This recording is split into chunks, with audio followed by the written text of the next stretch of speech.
agree, and I'm blessed enough to be a marketing platform for those restaurants, completely free. To me, it seems like you have no idea who I am, and again, that's okay with me. The main point was my qualification on a platform like yours. I don't go anywhere and just give my unsolicited opinion. You said I should only get positive reviews. The reason I don't believe that'll work because it'd be inauthentic. So Keith Lee responded to the Ocho Cinco and Shannon Sharpe interview, and I agree with him. Like, you have a right to your opinion, but his whole stance is you needed to do your research. And if you're going to talk about me and give your unsolicited, like, advice or unsolicited opinion, you at least should do some research on the person.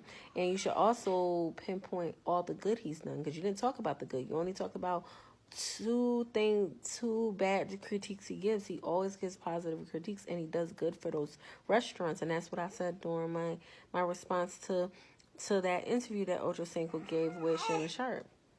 It just shows like he was basically just like jumping on the bandwagon of the whole situation and really didn't look into who the person was that they were talking about, or look at any of his videos, or even figure out who he was, because he is a food critic and he has backgrounds in boxing, like you said, which everybody knows if you literally know about who you talk about. And I don't like people like Ocho Cinco. Basically Keith was tight.